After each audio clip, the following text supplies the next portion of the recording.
Hey everybody, what's up? Welcome to this live stream, hopefully without any interruptions. Hopefully, that is. Hope you guys can hear me. Let me know if you can in the live chat, which by the way, super chats, super stickers are open. And when the video goes public, basically after the stream is over, super thanks will also be enabled. Venmo at Brian-Walmer-2 is where you can also find me. And you'll also find me at Cash App at BW Roses 98 if you want to help donate in those areas as well. And as I link this up to some excuse me, some other areas, I want to thank anybody that's going to show up on this Saturday night. It is about 8:58 p.m. Um, in the evening. It's 8:58 p.m. In the evening, and my mom right now is checking the outside. She's kind of having an issue with our neighbors' cars parking in certain areas and like in front of our house and stuff. And she's not the only one. Apparently everybody else is having their issues with it, and they just want it done with. In other words, they want some kind of solution. She says she doesn't have a problem with it, honestly, but deep down she does. She's very old school. Like, basically that mentality of old school is, hey, you know this is not your property, so don't park your stuff in front of our house, kind of deal, even if we're renting. So there's that. um, but yeah, I just wanted to come on here, and hopefully again without any interruption. We shall see in a moment, because she may have me do something or whatever. But yeah, let me let's link this here, guys, so you guys can watch it here on the so people can watch it here on the Acorn Cafe as well. Put it in the spoilers thing too, just in case.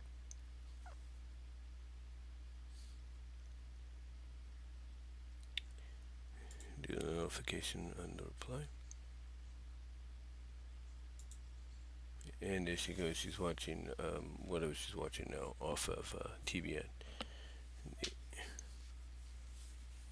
She's back to watching that again.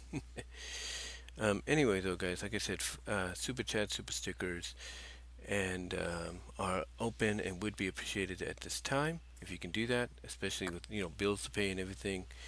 I mean, I do get help with daily when I use daily pay, but that sometimes reduces the check a little bit. And and I got cable coming up, and then of course the summer, stuff like that. So it'd be really appreciative if you guys can do something to that extent. But yeah, anyway, um, as I link this up, let's kind of talk about the Rescue Rangers in general. First of all, like I said, with my history with the show, um, as I've mentioned before, I grew up on it back in the late '80s, early '90s. Um, I was a fan almost instantly. I was instantly hooked, and I could not get enough of it or anything. I just loved watching. Every day I would try to come home from school in time to watch um, every every episode that they had. Come on, every new episode that there was, and uh,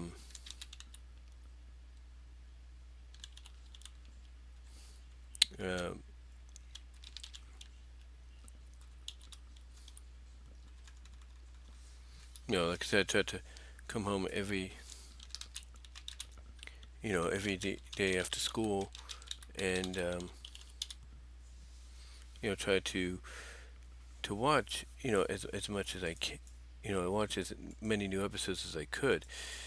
I even had a little routine back when I was a kid, when I would basically I had a tape, and I had this tape even when I was before I moved from Kansas. I left it in Kansas, unfortunately, but I had this tape that consisted of a lot of cartoons I recorded back in 80 around 89 and 90, and it was a block mostly. It was a block of cartoons um, that were that I would watch. Some off of KBHK 44, some off KTVU Channel 2, both under different names now. KBHK 44 is now KBCW, and KTVU is now Fox News, or Fox 2, I should say. But I used to watch, a lot of shows, and my tape would consist of 2 hours of shows. It was a 6 hour tape. We didn't have the. I don't think they had the extended ones, the 8 to 10 hour tapes out yet. If they did, they were very rare. So I would have a 6 hour tape, and it would have on there Alvin and the Chipmunks, Super Mario Brothers, which were from KTVU, Rescue Rangers, which was also from KTVU, and then Ninja Turtles off KBHK. So I would watch all that and record it. And like I said, never missed an episode. And that was kind of like my block, my cartoon, my after school block, if you will, before Disney did the Disney Afternoon deal. And I enjoyed it, I really did.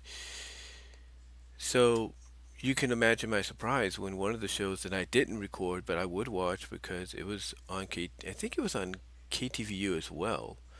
Again, this is before Disney Afternoon. Was DuckTales. So you can imagine my surprise when it was announced they were going to get a movie. And of course, the what was it? The 10-year-old me, 11-year-old me at the time was excited because not only was that like the first movie I got to see on my own. That's right, I got to see it on my own. My parents were watching JFK at the time. It was around the same year the JFK movie came out, and I got to see DuckTales on my own.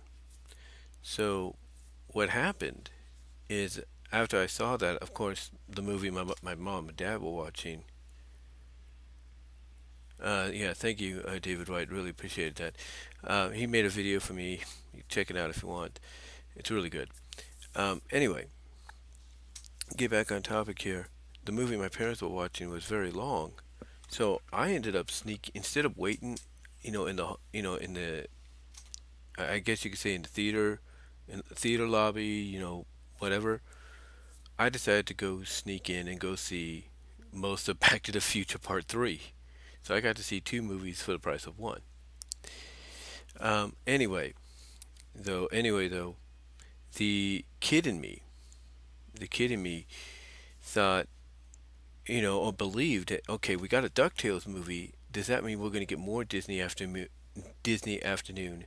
inspired films as well? Are we going to get more? Disney Afternoon inspired films. And the more I thought about this, and hold on a second. Okay, my mom paused our program. She does that. I think she kind of likes to listen in a little bit. I don't know why. She kind of has that snoopiness to her. It's a family trait, I think, that we all have in the family. Maybe more than others, if you will. Sometimes we just don't want to admit it. But anyway, like I said, the young kid in me thought, okay, we're going to get more. I mean, not think, but the kid in me, basically, at 11 years old, thought, kind of had the thought process of, oh, are we going to get more? Are we going to get more Disney Afternoon inspired films? And unfortunately, we didn't. But, later on, and hold on for that. Later on, we, you know, through the internet, through the help of the internet. Hold on for a second.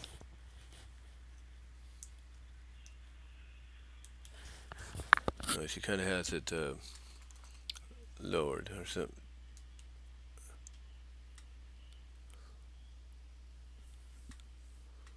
Like I said, later on, with the help of the internet, we basically got a clue. I check, make sure the mic is adjusted. Okay, we kind of had a, we kind of got a clue. Um,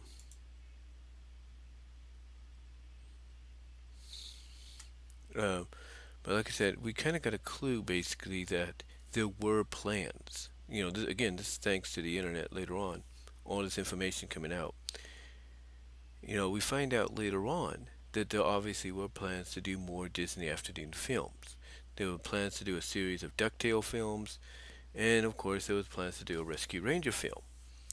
Unfortunately, because DuckTales Treasure of the Lost Lamp bombed at the box office, that didn't happen. That didn't happen whatsoever. So basically, long story short, we never got a movie. Never, well, a theatrical film, that is. Never got one. The closest we ever got was, of course, the pilot to The Rescue, which I actually put onto DVD as its own film. Put onto DVD as its own film.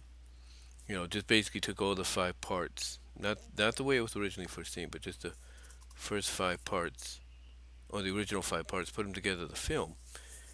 Printed out a cover, makeshift cover, and on the cover I used a cover from one of the Boom Studio Comics releases of Rescue Rangers because they had done a revival for them, like they had done with some other Disney afternoon titles, several years ago.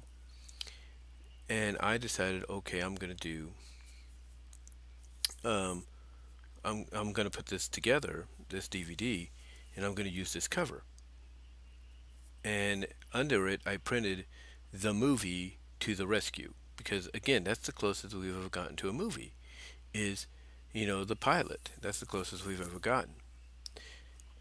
But anyway, long story short, we've always wanted a Rescue Ranger film. And anytime there was a revival of some kind, or at least I guess you could say a rekindling of interest in the Rangers, at least Chip and Dale in the Ranger outfits, there would always be that hope that, okay, we're going to get something. Unfortunately, we didn't get anything for a while. Like I said, the closest we got was Boom Studios when they put out, I should say, that limited 8 issue series, which kind of stayed in the continuity of the cartoon, but you can tell was aimed at a more older audience. And also, as I've mentioned on numerous occasions, you can definitely tell was done by a fellow Rescue Ranger fan because you had the inclusion, of course, the pirates. You had the most recurring villain that the Rangers faced, Fat Cat, being more of a threat than ever.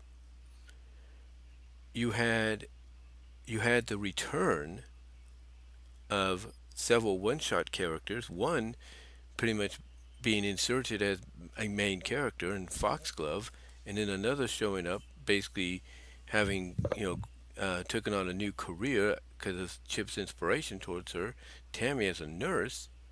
So you had a lot, and you even had a new group called the Danger Rangers, which were like rivals. And then you find out that the glitch character, or the glitch member of that team, a female mouse, had a history with Gadget that Gadget couldn't remember until she saw a picture, and it's like she put all the pieces together. And to say that was the closest we ever got to some new Rescue Ranger material, possibly on screen, but not, I think, it was better than nothing. And the stories were great. The stories were absolutely great. I mean, obviously, they also took inspiration from the past Disney comic, you know, release of the Rescue Rangers in the comic book form, because that original series dug a little bit more deeper into the lore of the Rescue Rangers than the show did. Um, but yeah, that was, like I said, the Boom Studios thing was the closest we ever got. And then suddenly, over the years, we got all this other new stuff like Funko brought out figures, not just the traditional Funko figures that they're known for, but regular figurines. Like the one I have right now on the wall is Gadget. I have that one. I even went online and bought something I had back when I was a kid, was one of those bendable, stretchy guys or bendable stretching figures of Dale, because they had one of Dale and Chip, and I think there were other Rangers as well. Um, so yeah, to say I've been a fan for a while is an understatement, because I have all of the original, and I don't know what's going on here because I didn't lose anything here. Okay, I didn't. Sorry for any disconnection or lag there. I do apologize. Something must have happened. When my computer likes to, do things like little updates in between, load some updates in between, it'll sometimes knock the internet out, just to set up something. I just wish, computers, maybe some have been implemented with this nowadays, would just come out and say, hey, we got this update coming up. You may not want to utilize, your, you may not want to utilize your computer for a bit or something like that. And I'm just noticing um, I'm missing my missing my name tag, well, one of my name tags anyway for work. But I'll look for that later. I think it's probably close by. I just don't know. It's probably. I got a feeling I got to put away in some pants somewhere. I got a feeling. Have to look. But anyway, like I said. I've been a huge fan for a long time. Always have been. I even finally got the rescue. I even when I lived in Kansas. When I lived in Kansas, I got the Rescue Ranger NES game from Game Exchange, and then because I had a DVD recorder, and even before that a VHS recorder, I would record the episodes off Toon Disney. And when I got my DVD recorders, and I went through several of them already. I went through several of them already. At that time, back in the early to mid 2000s, I recorded all of the Rescue Ranger episodes off Toon Disney, most of them that I could. Some I had to go back to my VHS tapes and put on there because I think of sensitivity reasons, one of them, Lean on the Property, was not shown. But yeah, I recorded every episode that I could. Every episode that I could. And then, of course, I created the top 10 list or top 10 deal that I did off the recommendation of fellow fans. And at the top, right there, at number one, was Double O Chipmunk, one of my favorites. I couldn't get enough of that episode. That was so fun. That episode, there's no doubt about it. It was a fun episode and everything. Just could not get enough of it. Could not get enough of it. I loved it because I've always stuck by the fact that it took the Rangers in a direction that nobody would expect at that time. Nobody would have expected, the Rangers to be taken out of the elements, but they were. They were taken out of the elements and put in a different situation. And this to me also kind of hinted more so at the fact of, in my belief, and again, this is just me, my belief is that Disney wanted, had the movie, the original idea for the movie back then in the early 90s come to fruition. I think they would have used that movie to finally answer the question of who Gadget would have chose. And I think with all the hints that they were throwing out, all the, you know, with all the hints they were throwing out throughout all the episodes, even the early ones that showed up on the Disney Channel sneak peek for a while, and even going forward, all the hints they were throwing out there, and the moments and stuff. To me, it was like they wanted to set up revealing in possibly the movie, and don't hold me to that, but possibly in the movie, that Gadget was going to choose Dale. Just by all the things we were seeing in the series. Double O Chipmunk, I should say, was a prime example because she went all out. Yeah, she was upset that he dropped the smoke bomb, in her workshop, before we transitioned to that scene where she talked to him and felt sorry for him and had tears and it's like, hey, if he wants to be a double agent, I'm gonna help him. You know, to me that was and the way, like I said, the links that she went to you know, to me, it tells me that Disney had plans. I mean, RoboCat was a good example. I mean, that little scene where she jumps into Dale's arms in a wolf in sheep's clothing episode was an example. As much as people may not want to admit that, there was just so many examples, in my opinion, of Disney wanting to pair those two off. And I think it would have been revealed in the movie had that movie happened. And I'm gonna hide that right there. I want to let you guys know that if you're going to be joining me live and you notice some messages that don't seem out of place, that don't belong here, let me know because I'll notice them as well. Mostly right now we're at a time where school's getting out, and there's lot of young kids that are going to look at these live streams. And believe me, I'm not the only one. Just Alex Six, one of the people I subscribe to, when he does some live streams, sometimes he'll get some people in there. One person got in there so many times, he was like, "How is this guy doing it? How is he doing this?" So, yeah, you just watch out for those because you're gonna have some trolls and everything out there. The school's getting out. But anyway, no, this is live, my friend. This is live.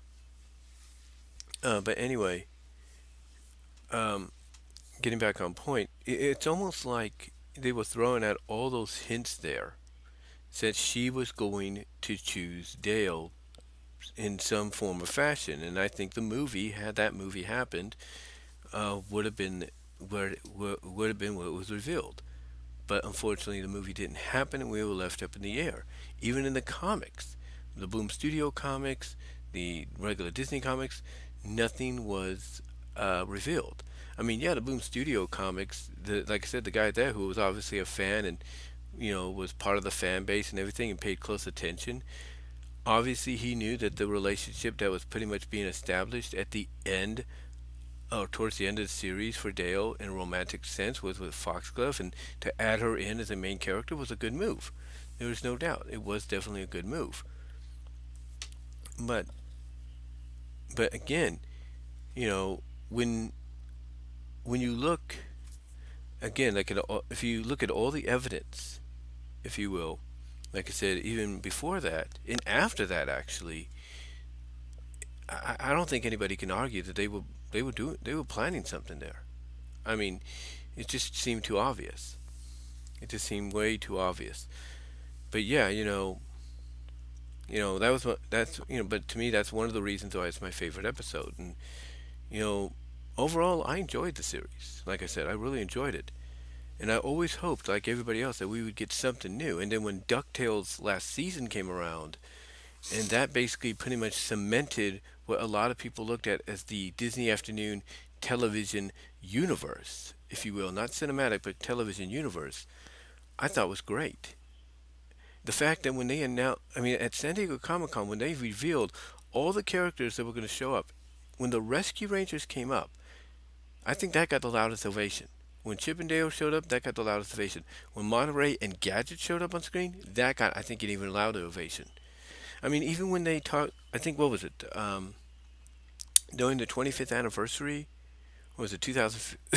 Excuse me, 2015, in which the was the 25th anniversary of Disney Afternoon. They did a panel with a lot of people that worked on the Disney Afternoon shows, from the staff to the voice actors and actresses. And when they were bringing up all the Disney Afternoon shows and its characters during the Disney Afternoon panel at San Diego Comic Con that year, when they brought up Gadget, that got a huge ovation. That got claps and everything. Like they brought up Gadget, it was like the roof. I wouldn't say nearly blew off, if you, but yeah, it's kind of had that vibration. So so yeah, um, you know, for for us wanting something of that kind for a long time is saying something. Like I said, saying something. But what was I? What was I? Sorry, I almost lost track there. I'm trying to think. Uh, yeah. Oh yeah, so but yeah, I've been a fan for a while, and we were always hoping for stuff. Like I said, And even when I'm kind of watching the living room right now too, because again, like I said, I'm home with my mom, and you know, kind of snoopy and all that. If you know what I mean. I love her, but it's kind of snoopy.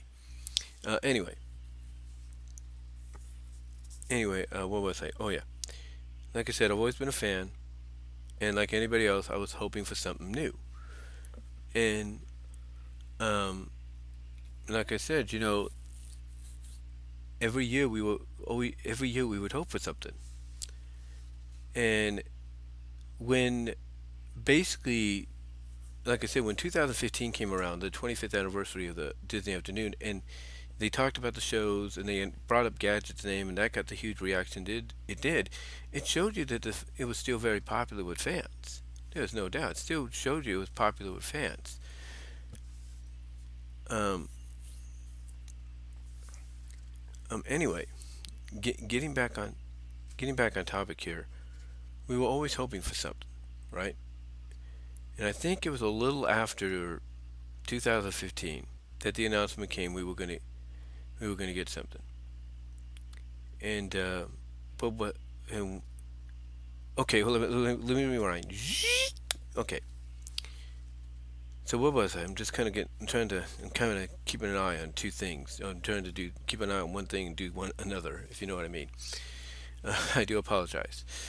What was it? Oh yeah, I was talking about the Disney Afternoon. Oh yeah, the Disney Afternoon television universe. Like I said, we were always hoping for something, right? Always hoping for something, and year after year we never got anything. But when when the final season of DuckTales, the reboot came out, and it pretty much that last season established what was known, as I was mentioning earlier, and I think I kind of lost train of thought then when I was rambling on about Disney Afternoon 25th anniversary and stuff, and then also being distracted by keeping an eye on what's going on in the living room. Um, anyway, uh, when the last season came around and it established what we pretty much confirmed as the Disney Afternoon television universe, that was a huge moment because at San Diego Comic Con that year, and this is why I kind of lost track because I was talking about years prior. Basically, when they revealed who was going to be in, and I do apologize if I sounded like I lost track there. I do apologize, but when they revealed who was going to be in the last season from the Disney Afternoon standpoint, it got major applause. It got major reactions. And okay, this is where I kind of lost track, kind of like fumbled the ball a little bit. But like I said, when they showed Chip and Dale show up, that got a big surprise. When they showed Monterey and Gadget and Zipper show up, that got a massive surprise, eyes and ovation, probably louder than Chip and Dale's or Chip and Dale being shown. So it showed that people still love the Rescue Rangers. And like I said, for Gadget and Monterey, mostly I think because of Gadget being up there, getting the louder ovation out of Chip and outside of Chip and Dale was huge, and very reminiscing of like I said earlier. And again, this is why I lost track of lost my almost lost my train of thought. Very reminiscing of 2015 when they talked about Disney Afternoon properties at the 25th anniversary panel, and when they brought up Gadget, she got a big ovation, probably out of all the things they were talking about. Out of all the things they were talking about, so yeah, when they announced that they were going to show up along with Tailspin characters, Kit and Molly, you were going to get the genie from Treasure of the Lost Lamp, or at least a different interpretation. You were going to get monstrous versions of the Wuzzles and everything. To and you were going to get Goofy and everything. To make that revelation, that these characters were going to show up, and again, the Rescue Rangers getting the biggest pop out of them all showed you that, like I said, there was still a fan base for them, and they wanted more of that. And the fact that when the Rangers did get their episode, even for the brief appearance they made in it, you know, fans were excited. In fact, their clip of them showing up in the film, from the different take on the origins of how they came to be, which I have to agree is a unique kind of take of the rescue rangers coming to be as they are. I mean, the fact that in the original we didn't the origin of how they came to be was meeting up with each other. Here in DuckTales, you have this villainous foul character basically shooting this high IQ ray on them and bringing and put and making them who they are, um, as we know them, basically making them who they are as we know them. And to and, and to like I said, to have them show up when they did, those clips have gotten probably the biggest reaction, thumb up rise, as well as view wise, that I think you know any other Disney Afternoon related appearance has gotten. I think the second highest, clip wise and everything that got viewed with a thumbs up and everything was Kit and Molly, and that was it. And Darkwing Duck. Darkwing Duck, Kit and Molly were probably the second highest, tied at the second highest, most viewed and positively reacted, um, you know, to appear in DuckTales, outside of the Rescue Rangers. And what's interesting about this is the fact that they made it seemingly look like they made Gadget the focal point. Like they showed her being the first of them being enhanced in the IQ, basically given a high IQ. They showed her, at the pilot of the Ranger plane and looking down, wondering, okay, why can't we take off? And then they showed her being the one that fires the electronic thing, whatever it was, on Steelbeak, and then giving like the no problem kind of signal to Launchpad.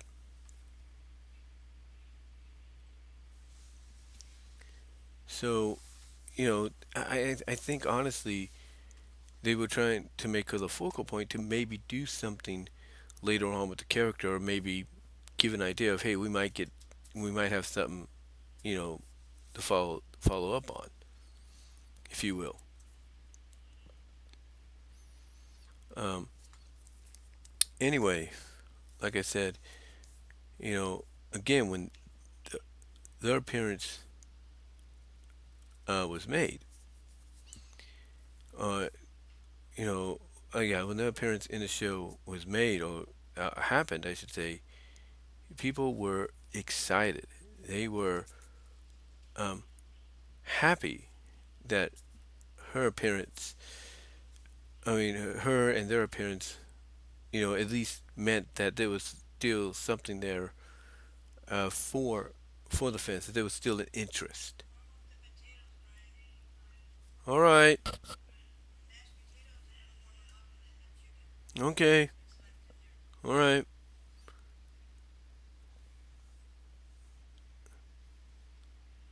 See, I do apologize for that.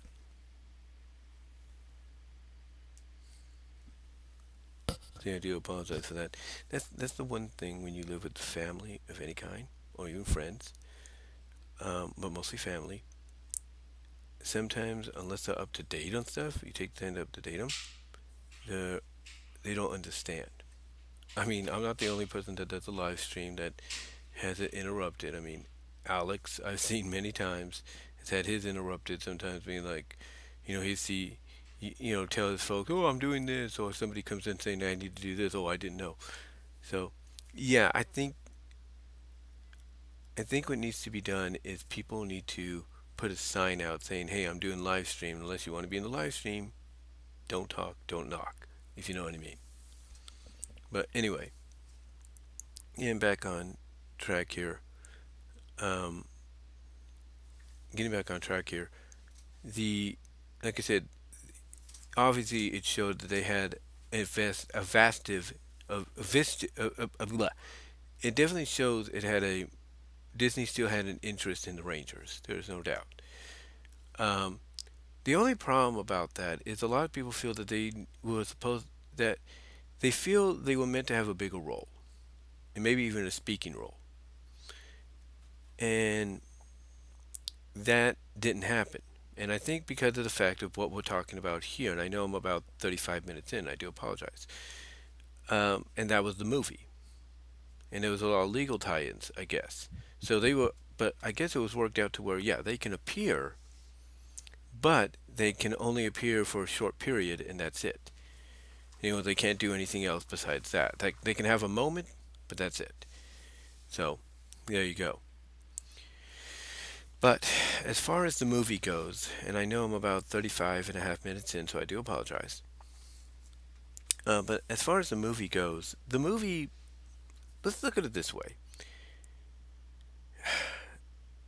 We all should have known that when we first saw when we, I think, okay, how do I word this? I think we all should have known that when we saw the first teaser, we saw the first teaser um, for this movie. We saw the first teaser for this movie. I think we all should have realized that this was not going to be the Rescue Ranger movie we were hoping for. When we got that first teaser, and we kind of got the plot and everything, just not just from the teaser, but from the synopsis. Again, I think we should have realized that this was not going to be the Ranger movie we were hoping for. It's going to be something completely different. And then when we got the full-on trailers later on, it, and they gave us more of an idea of what we were going to be in store for. Yeah, I think our expectations for it. I think we should have reserved them, if you will. Now, I'm not saying the movie wasn't bad. Okay, the movie is one of those kind of movies that you know, if you look at it from an an I'll put it this way: if you look at it from an original content perspective, like basically it's just an all new movie based on an original story, not connected to anything. If you look at it from that perspective as an OG Disney Plus movie, that's not connected to anything, then I think you're going to enjoy the film. There's no doubt. You will enjoy the film if you just, take away your love for the Rangers, your love for the Rescue Rangers, and, go, and go into it, with fresh eyes of, oh, this is a new OG movie based, that's, totally original, not based on anything. I think you'll be fine. But if you go in there, go into this movie expecting it to have a connection to Rescue Rangers that then you might like it and you may not like it. You may like it but have mixed feelings about it, like certain moments and stuff. And you may not like it and feel like, it's exactly what people predict it to be, a dumpster fire hire. So, it could, you know, you'll have, a reaction either way, if you know what I mean. But again, if you look at it from that first option I gave you, that first idea I gave you, then you'll be okay. Because I think what happened here is they had, this is just my opinion, I think they wanted to go with other characters. A lot of people say that, a show like Bonkers, characters like Bonkers, Miranda, like Bonkers, Miranda Wright, Lucky Bacale, Fondier, Jitters, Grumbles, Sergeant Grading, Chief Kanifsky, those characters would have been, from that show, and that show alone would have been more suited for something like this than Rescue Rangers. And that's totally agreeable. It's already got the premise set up, ready to go. It's totally agreeable. Um, but they didn't do that because I think it was too predictable. It was too, like, oh, that's too like, okay. What I'm trying to say is they didn't do it because I believe they knew it was going to be too predictable and, too obvious, from the start. So they knew they had to go in a direction nobody would expect. And I think they realized, well, wait a minute. Outside of Gargoyles, outside of Aladdin, outside of Darkwing Duck and even Tailspin and Goof Troop, the most popular Disney afternoon show, even to this day, is Rescue Rangers. A lot of people still love Darkwing Duck, they love Tailspin, they love Goof Troop, and they love Gargoyles, but the one that gets talked about the most is Rescue Rangers. And obviously they realized, hey, what if we put the Rescue Rangers in this scenario? One, no, and I guarantee you the thought process was one, nobody would see it coming, nobody would expect it, and from a satire parody perspective, and I do apologize for a lot of any lag there. Apparently, I had no data. I don't know what happened there,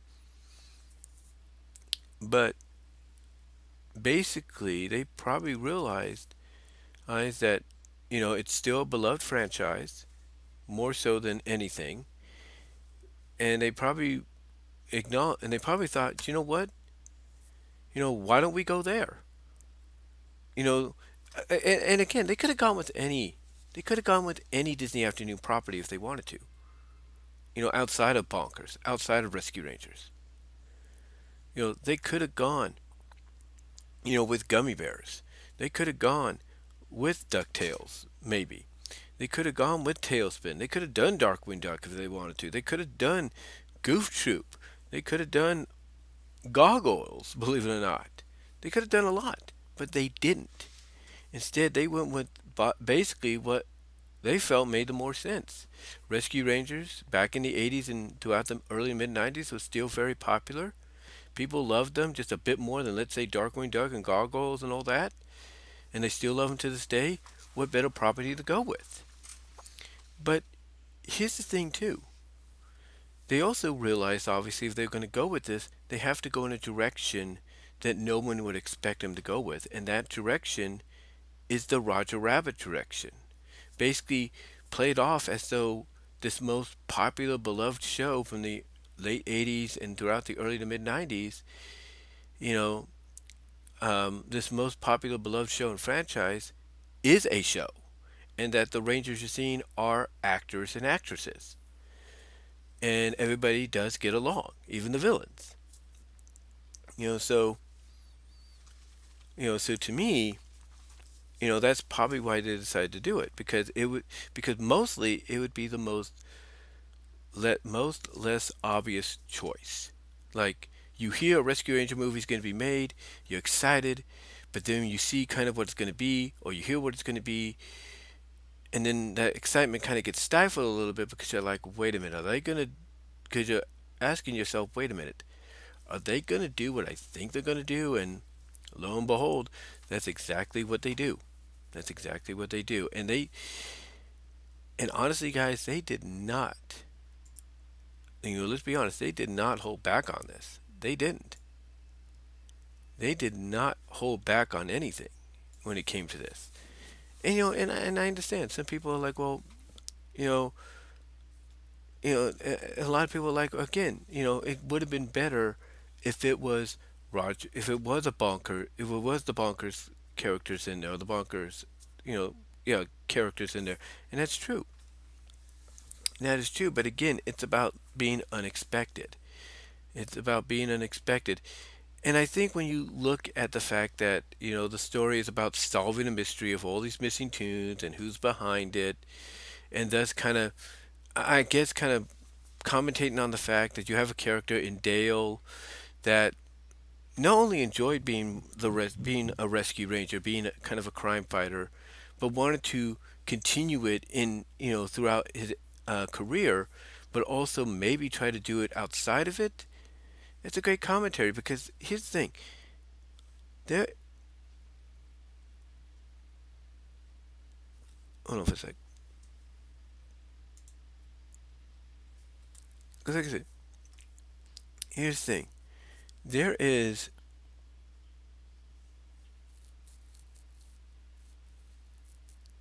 what's the word I'm looking for?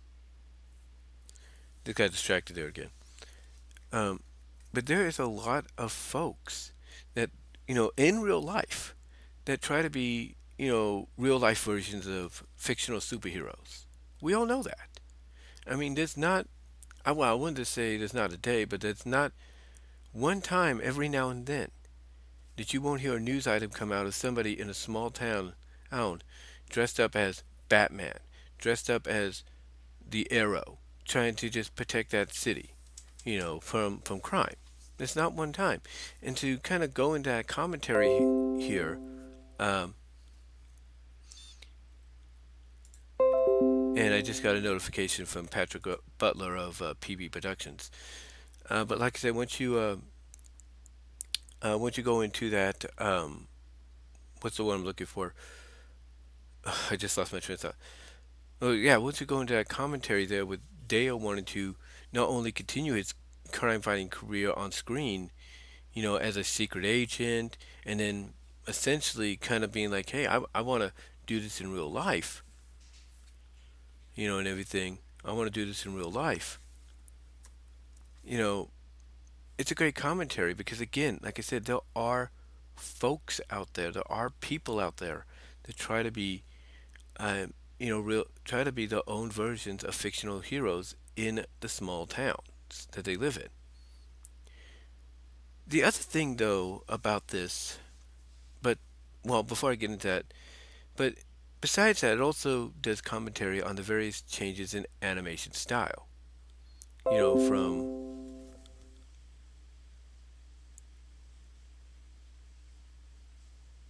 I got another one from Patrick Butler too, who telling me he just saw it. But like I said, and oh by the way, guys, super chats, super stickers are open and would be appreciated at this time if you want to do it, whatever you can do. But anyway, getting back on topic, um, what was it? Oh yeah, the other commentary they do make, which is a very topical one at times, is the change in animation. And how animation has evolved from, you know, regular 2D animation to stop motion to claymation and all that, and how all that has changed in stuff, and how even a classic 2D character like Dale can even undergo what is dubbed in the movie as the CGI surgery treatment to be more updated. So it's a good commentary on there, and I can't say any more than that. Now, is the movie without its flaws or mainly without its controversy? No, it's not. Because it does have controversy. It does have some controversy in there. Mostly the one is on the Bobby Driscoll, I think that's his name, Bobby Driscoll actor that used to work for Disney, used to star in a lot of Disney properties because of he was young and they needed a child actor, to star alongside a child actress to be in some of these films. Well, Bobby was the original voice and inspiration for Disney's adaptation of Peter Pan. And um,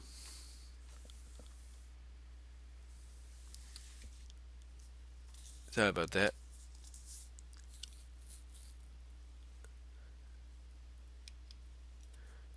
But anyway, what was I? Let me check something, guys. I don't know what he's talking about here. Let me check. But anyway, though, like I said, the controversy basically is the fact that trying to see what the message he sent me was.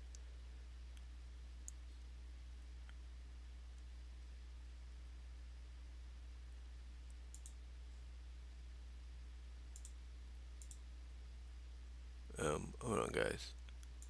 Oh,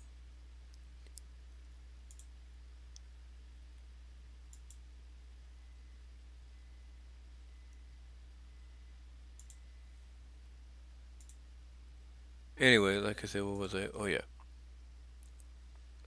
Um,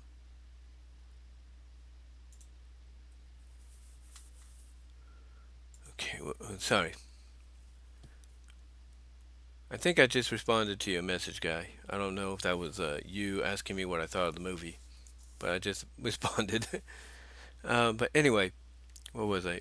Oh yeah. Again, Bobby was like he was a child actor that they would depend on and everything, and he was the voice and inspiration for their adaptation of Peter Pan. And obviously, when Bobby got older and developed some acne or stuff like that, Disney let him go. They didn't want him anymore because he wasn't young. He wasn't. He couldn't pass as a young child actor anymore, or at least a child actor at a certain for a certain age. And the way Peter Pan is represented in the film, you know, as the villain, of course, you know, a lot of people did not like. Now, some people didn't catch on to it at first, um, obviously, but I think the more people pointed this out, they feel that it's in bad taste by Disney to go this route. Now, here's the thing. I'm sure the Lonely Island Boys, others have mentioned this, I'm sure the Lonely Island Boys didn't mean any harm in making it seem like that. They probably didn't know that they had done something that, obviously people would pick up on and view in a different light. He probably didn't realize that. He probably didn't, not he, but they, I should say, didn't realize that. John and Andy, that is, along with Seth. They probably didn't realize that. And now they're probably hearing about it. Um, and now they're probably hearing about it, and maybe they're thinking to them, and maybe they're going back and watching it themselves and realizing, ooh, we kind of see what they're talking about. But that's just my opinion. Uh, that's just my opinion. But yeah, a lot of people picked up on this, what they felt was this obvious disrespect to someone that, after he was let go, went down a tragic path to the point that when he was found by two young kids, unidentifiable, that is, at the time, he was buried in a potter's grave. And even though, as some people pointed out, his name is etched next to his father's, where his father's laid to rest, with the day with the day he passed, you know, with the day he passed and everything, his remains have yet to be uh, excavated, if you will, removed from that potter's grave to be buried alongside his father because it's unmarked. So if you go to that location, you're going to have a hard time trying to find where he's at or where he's located. My suggestion, if they do want to do that, they get themselves a bloodhound, a canine. They get the cops, and they get someone to has a blood sniffing dog, a canine, if you will, to find where the remains are, and or at least the closest they can find them, and dig it up, and again, that's probably the best solution you could have to finally put bring this whole situation at peace, if you will, for his family. Um, but yeah, you know, people felt that when Disney portrayed Peter Pan like this and his backstory as to why he'd become the way he did in the movie, it it didn't sit again. It didn't sit well with them because they felt like, wait a minute, are they taking a shot at a real life tragedy? Are they making fun of a real life tragedy?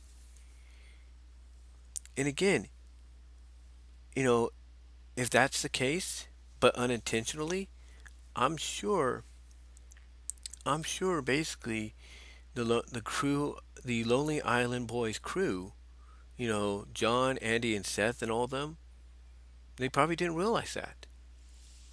Because in their minds, what they're doing is a story, a parody, if you will, involving, the one Disney afternoon show, cast of characters that you wouldn't expect to be in a movie like this, as well as cast the one character out of maybe the Disney vault that you wouldn't expect to be cast as a villain. And, you know, again, by doing all this, putting this all together, they probably didn't realize, oh, you know, we, we might have done something insulting. But who's to say? Who's to say? And PB Productions, and thank you, Patrick, for joining me in the live chat. And again, guys, super chats, super stickers are open if you want to help out in that way. It would really be appreciative of in the long run, whatever you guys can do. But Patrick, PB Productions, does bring something up in the live chat. There was also the movie Hook, and that was an adaptation of Peter Pan, where Peter Pan grew up. He grew up. He left Neverland. He did something that he shouldn't have done, and he went to go see Wendy. And Wendy had grown up, she was a mother and everything. So what did he do? Because he wanted to be with Wendy, he ended up being with Wendy's daughter. And that caused him to grow up. And he had to go back because Hook wanted his revenge, and Hook had kidnapped his kids. So he had to go back and basically relearn how to be the boy that didn't age, but yet he was. So there's that. And that wasn't basically and when you think about it, that wasn't a shot at Bobby or anything, because you got to also remember this: Peter Pan, has been adapted by many studios throughout the years, brought has been adapted into Broadway musicals, and also the fact that it's a story that I think for most parts in public domain, so anybody can adapt it, in any shape form. So for Disney to do this, maybe it was unintentional, you know, in the way they did it, but they didn't mean any harm. They didn't, in my opinion. So I don't. So honestly, I think people are taking this out of precaution. I think they're taking this out of context, if you will. But yeah, again, this movie is not without its controversies, and that is one of them, if not a major one. There are other controversial moments too. Don't get me wrong. I mean, obviously they're taking shots at some of the new properties they own through the Fox deal, like the Chipmunks and everything. And some people might feel that's kind of controversial. Why would you take shots at these characters? So there are moments. Don't get me wrong. Don't get me wrong. They, you know, they do have some other controversial moments, but not obviously, but none as big, obviously, as this one in the eyes of a lot of folks. Now, with that said, they also do take shots. Because one thing I mentioned in the one video I did before work yesterday was, and I think, and I think it was something somebody said on one of the Facebook group pages for Rescue Rangers, and that was the fact that you should you should think about this along the lines of an SNL sketch, an SNL sketch or skit, an SNL skit or sketch being adapted into a movie. A prime example, if you will, that somebody said was Wayne's World. We all know how Wayne's World was when it happened. It was based on an SNL sketch starring Mike Myers and Dana Carvey. And it was adapted into a film. And even though the story was funny, it was self aware of what it was basically satirizing and parodying. Because even at the end, you know, even at the end, when it looked like basically Wayne had been duped, Wayne and Garth had been duped, and the girl that was on the side is actually on the enemy side and all that. What did Wayne and Garth do? What did the characters of what did Mike Myers and Dana Carvey's characters do? They said, "Oh, this is not supposed to happen. Scooby Doo it. Doodle doo, doodle doo, doodle doo." They basically changed the ending because they were self-aware of what they were satirizing and parodying throughout the film. So, there was that example right there. There was that example right there. From somebody saying you should look at it from that perspective. If you catch my drift, look at it from that perspective. Which also brings me into another controversial moment. Not as big, not as big and dark as the Bobby Driscoll one, but this one, if you're a Rescue Ranger fan and you're always wondering who was Gadget going to choose, well, let's just say the revelation of who she chose here really, in my opinion, not only has become a controversial subject. And hold on for a second. Gotta get some.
All right, sorry guys, had to get some dinner.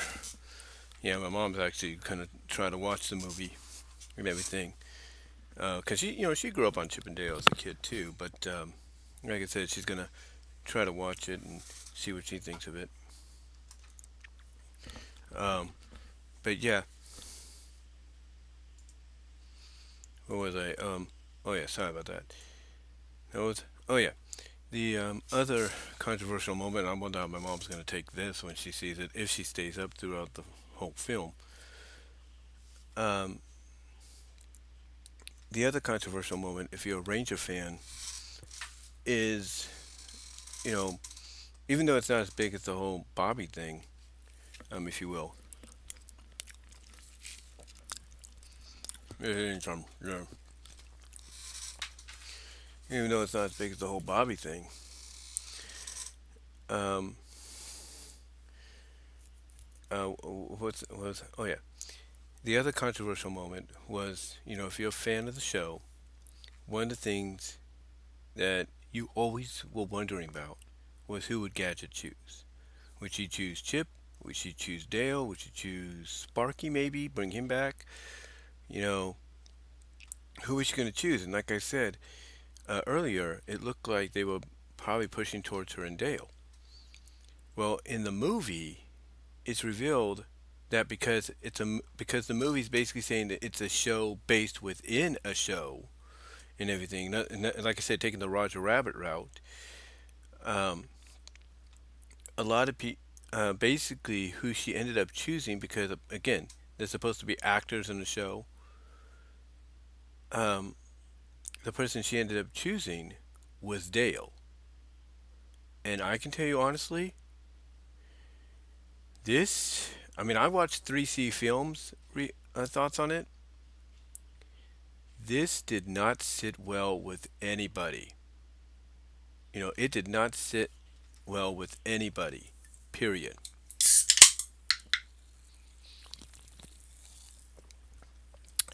Drinking some Coca-Cola there. But like I said, it did not sit well with anybody. With a and his thing, even though people should understand, like I said earlier, that this is a parody, this is a satire and everything. You know, for Gadget and Zipper to hook up, it did not sit well with a lot of fans. Period. It did not sit well at all.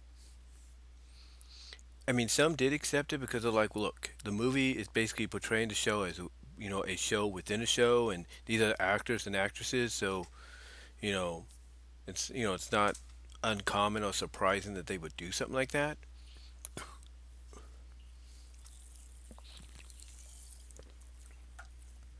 It's like it's not surprising that they would do something like that, or actors and actresses. Um, and hold on, I got a message here. But again, it's not uncommon for people to be, to pair up and everything. It's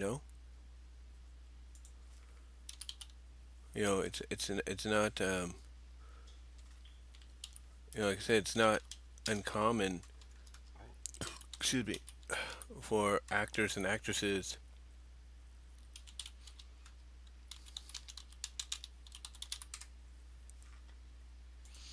to hook up on set, or at least have some kind of relationship on set. Um, you want a good example? You want a good example? Kirk Cameron and his wife hooked up on the set. Got together, hooked up on the set of Growing Pains, and that's an example right there.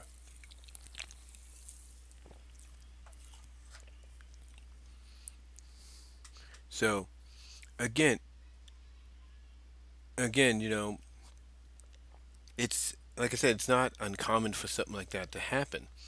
So for them to kind of play with that here with Gadget and Zipper, again, if you just look at this as its own original film based on nothing, but it's an original story based on nothing, has no connection.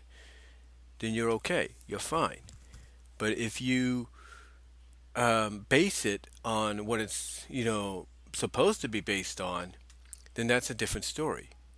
That is an entirely different story whatsoever. I mean, not whatsoever, but that's an entirely different story, period. But if you look at it, like I said, from the perspective of, it's an original film having no connection to anything, you're fine. So even with, even with them doing the commentary of, Gadget and Zipper hooking up and getting married and having a family, I'm all right with it because again, this is a satire. This is a parody. It has a good story. It's funny. Don't get me wrong about that. But the point that I'm getting at is this: it's something not to take seriously. It's something not to take seriously. And again, you have to look at it along the lines of Wayne's World. You also got to look at it along the lines of the other Lonely Island Boys film that people talk about when this was being made, the uh, the Pop Star movie. Those are all satires, commentaries, parodies on things at the time they were made. So basically, for them to go this yeah, direction with Gadget and Zipper hooking up, like I said, it's all part of the satirizing. It's all part of the parodying. That's what it is. It's nothing more than that. Period. It's nothing more than a satire and a parody. So you can't take it. So you don't need to take it seriously.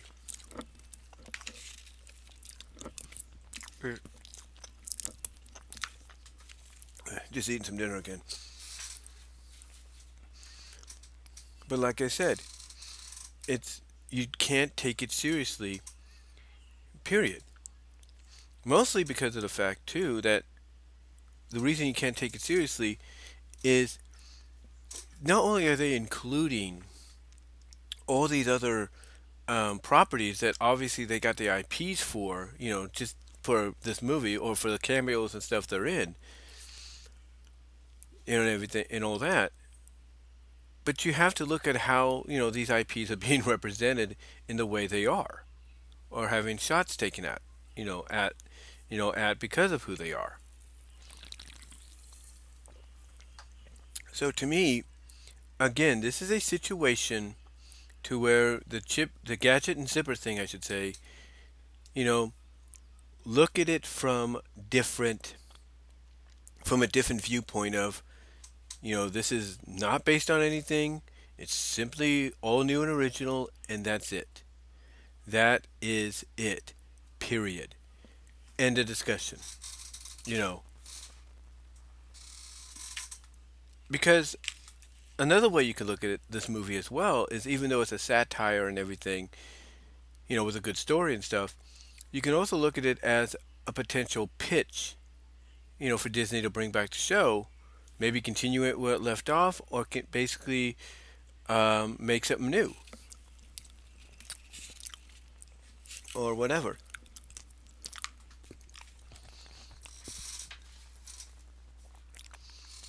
So yeah, the gadget zipper thing. Yeah, I'll be honest, it did take us all off guard. But again, it's a satire. It's a parody. It's kind of like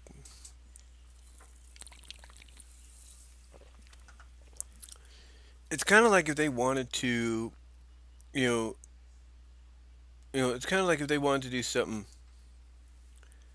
similar. It's kind of like if they wanted to do something similar with Goof Troop. All right, let's say they put Goof Troop in this situation. You know as well as I do that they would have revealed that behind the scenes after Goof Troop was canceled and all that Goofy would have probably ended up with Peg. We all know that. We know that's probably what Disney and the Lonely Island Boys would have done. We know that for a fact. End of discussion.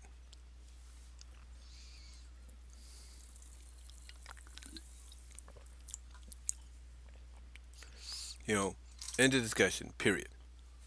But yeah, like I said, if you look at this from the lens of it's not connected to anything, you'll be fine. You will be absolutely fine. Period. But Just like with Wayne's World, just like with Pop Star and other movies in this category, it does take its shots. It does take its shots at other properties. We see that throughout the film, but it also takes its shot at something, excuse me, there, that a lot of people complain about. And that, heck, they even take a shot. I mean, everybody was surprised that Disney allowed Lonely Island Boys to take a shot at themselves, that being Disney taking a shot at Disney. Like with the whole Seth Rogen Pumbaa meeting the Seth Rogen, Viking and stuff like that, along with Bob and the guy from Kung Fu Panda. But anyway, but anyway, they were also taking, like I said, they took shots, there. What I'm saying is, they took shots, with that. They took shots at, like I said, at other IPs. Uh, Heck, they even took a shot at Sonic, Ugly Sonic. Remember the Ugly Sonic design? That's gotten a lot of people talking. It's like, oh shit, didn't expect that to show up and play a big part or play, as big of a part that it did. But yeah, the Ugly Sonic design, the original, well, one that was based on the original design they had for Sonic when it came to the first movie, made an appearance and again played a bigger role than some people expected. I guess maybe because they felt like, well, we need something in there that's gonna, catch people off guard, and yet here it was. Here it was. You had Tigera in there too. I think that's a Marvel property or something. But yeah, that Ugly Sonic one really, caught a lot of people off guard. It really did. Um, and again, by having that version of Sonic, added in, that's a shot taken, believe it or not, at the fact that Sega and Paramount and the animations team behind that original design did not listen to were not listening to the fans and were only trying to make things for a buck until the fans got on them and they had to redo it. So that's a shot, believe it or not. But then the other shot that was taken was probably one that a lot of people felt was a shot that was rightfully necessary to take because it's a long time coming. And that's a shot at bootlegs. Because if there's anything people always complain about, and heck, you even hear critics like Saber Spark, Bob Show, and the like, Huey Toonmore, Animat, they've all talked about it, they've all reviewed them, and that is these bootleg versions of established Disney IPs and other major studio IPs, being turned into something they're not. And the way they took a shot at that in this film, also making it the plot of the film in a way, was brilliant. And apparently I got no data. I don't know what just happened here. There we go. I'm sorry for the lag and all that. But yeah, the way it was done was brilliant. It was done brilliantly, in a sense that, I think the Lonely Island Boys, knew that, hey, this is something that bugs a lot of people. Heck, it bugs us. So why not? I'm sure it bugs Disney and all these other studios. So why not take a shot at it and make it the plot of the film? And that's what they did. That's what they did. They made it the plot of the film, saying, "Hey, bootlegs should not be happening. You should not be trying to bootleg what we're doing because you can't come up with some original ideas or even spend or want or be willing to spend the money to make original ideas happen." So, so yeah, it's pretty cool. It's a pretty cool shot that they take because, like I said, it is long overdue.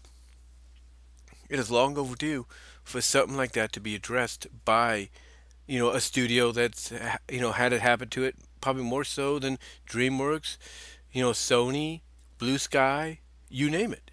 They've had it done more times than any of the other studios that has had it done to them, but but more so. It's like basically if you were to list off, number off, if you would do a list, for each studio that's had a bootleg movie done of it, or done of one of its most popular properties, Disney would have the longest list. There is no doubt about that. No doubt in my mind. So, yeah, for them to take that shot again is long overdue. But you know, but when you get down to it, when you really get down to it, this movie, despite its controversies, despite its genius, commentary in the eyes of some people, as well as its genius pot taking or shot taking, if you will, at a lot of stuff, at the end of the day, it is a Rescue Ranger film.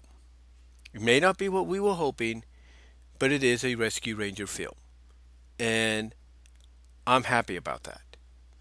Like I said, it may not be what we were hoping for. What we were hoping for. You know,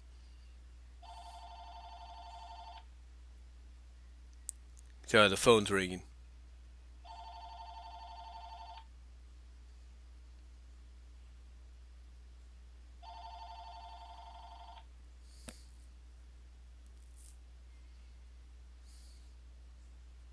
Yeah, it's my sister. She likes to call at this time of night because it's like late night for her. She's a night owl when it comes to talking. But anyway, what was I? Oh, yeah. At the end of the day, it is a Rescue Ranger film. It may not be what we were hoping for, it may not be what we were looking for, but it is something. And will it get us maybe something new on the Rescue Rangers animation wise in the future? Who hard to say. And if it does, will it be a continuation of the original series? We don't know. Will it be something completely new? We don't know. But at least it's something. But like I said, at the end of the day, do not take this seriously. Take this as the satire parody that it is. Because look, I agree. The characters that the show and characters, or the franchise and characters that was chosen for this movie, for this satire parody, may not have been the best choice. Because a lot of people, like I said, they look at Bonkers and they say Bonkers would have been better. Maybe Tailspin, maybe Gummy Bears. We're not really sure. Maybe Goof Troop. Because when they look at Rescue Rangers and they hear a film's coming, they don't expect a parody and a commentary on, you know, the state of animation today. They don't expect a parody, a satire of, how the entertainment business is changing. As well as they don't expect the Rangers to be a show within a show. Actors, actresses. Basically, they don't expect it to be in the veins of a successor to Roger Rabbit. What they expect is a Rescue Ranger movie based on the Rescue Ranger series. In other words, a big full length animated adventure set in the world of Rescue Rangers, the series, not a satire. And again, if you just look at it as an original property, as an original film based on nothing, having no connection, you'll be fine. But if you look at it as something that is based on a property, that's where the issue is going to probably come in. That's where the issue is going to come in. And that's something that you shouldn't have to, worry about. That's something you shouldn't have to worry about. So I'm going to leave it at this.